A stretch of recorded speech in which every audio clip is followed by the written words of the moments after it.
Welcome to another episode of Beer Man's Noble Beer Reviews. Today I have another beer from Grist Brewing out of Pittsburgh, Pennsylvania. This beer is called Floodline IPA.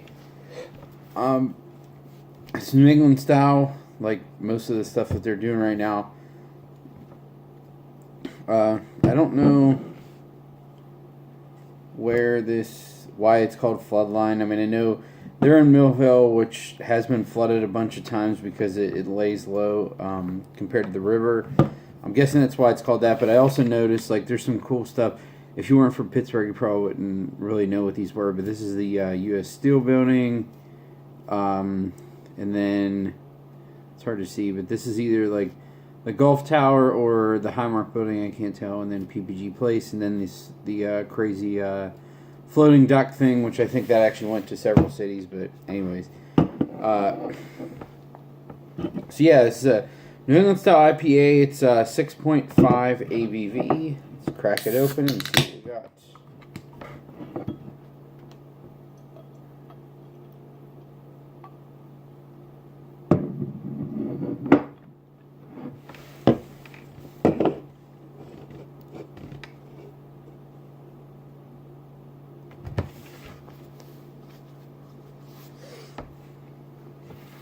Well, that's really bright. I like the color of that. As you can see, it's a really bright, I would say,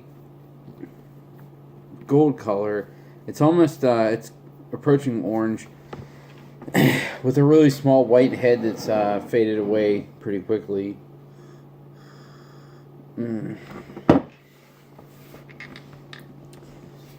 I'm not going to say that these guys are, I'm just thinking based off smelling this, but I'm not going to say that these guys are at Dancing Gnome level because they're not yet, but they're doing some pretty good stuff, and I still think they're up there with several other breweries, you know, that people actually try to get the cans nationally for, so that's just my opinion. Anyways,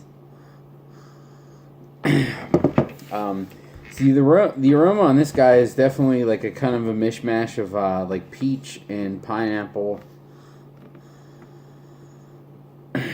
There is a very slight dank resonance character.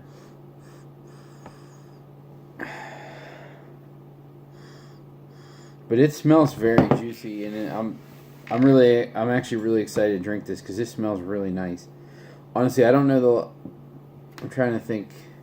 I mean, the Hazedelic was really good, but I don't remember the last time I had a beer from them where the aroma was this good. It smells really good.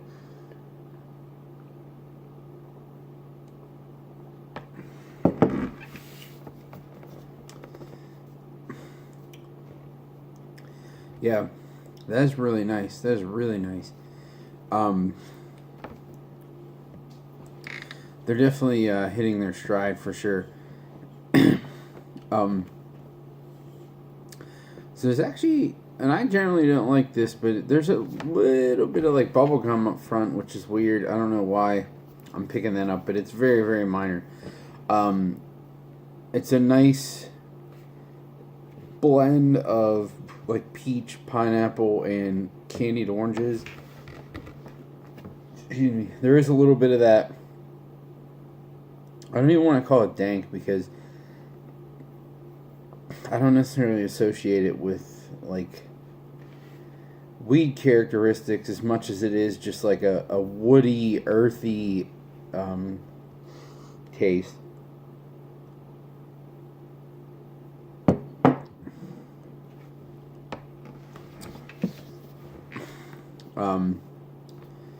Yeah, now I'm really mad that I didn't look up what was in this before I drank it, because now I'm really curious what the blend of hops are in this, because it's pretty nice. And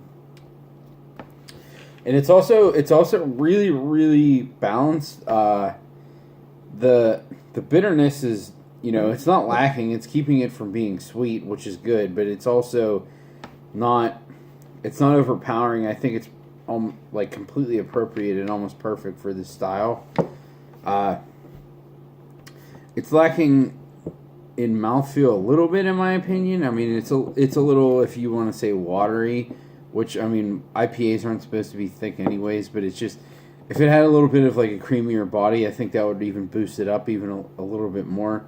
But that's just like a really, really minor complaint. I'm just trying to find reasons to knock it. You know, that's kind of the point of describing these things and doing these reviews. Is you start at 100 and you kind of bump it down all these things to get to where you really are. But yeah, there's not a lot of bad things that I could say about this. This is really good, and it might be. I mean, people might think it's a homer thing, but I mean, this is one of the better IPAs I've had in a can in a while. It's like maybe not in a while, but in the last month or two, because I haven't had a lot of resident culture stuff either. But it's just really it's really well rounded. It kind of reminds me of like Lustra from Dancing Gnome. You know, like these guys the same way. Like they make these double IPAs, whatever. They're good, but this is just like really dialed in and just super easy to drink.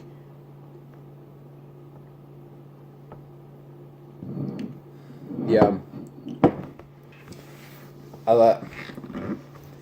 this is definitely my new favorite from these guys. This is really good stuff.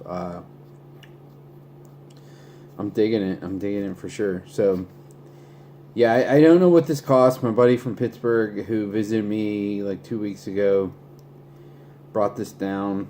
But I know, their stuff isn't too expensive. And since it's only a single, I'm guessing this was like 16 and 4 packs, so like $4 a can. This is absolutely worth it. If this was available down here, I would definitely buy it. Or if I was up there, I would buy it. It's really, really, really. I just love how it's so easy to drink. It's very well balanced, but it's also really pungent in the flavor and the aroma at the same time. So, yeah, this is definitely a great example of how these guys are growing and doing some pretty good stuff now. So, I'm definitely happy about that, and I'll be seeking more of their stuff out for sure. So. Yeah, that's all I got on this guy.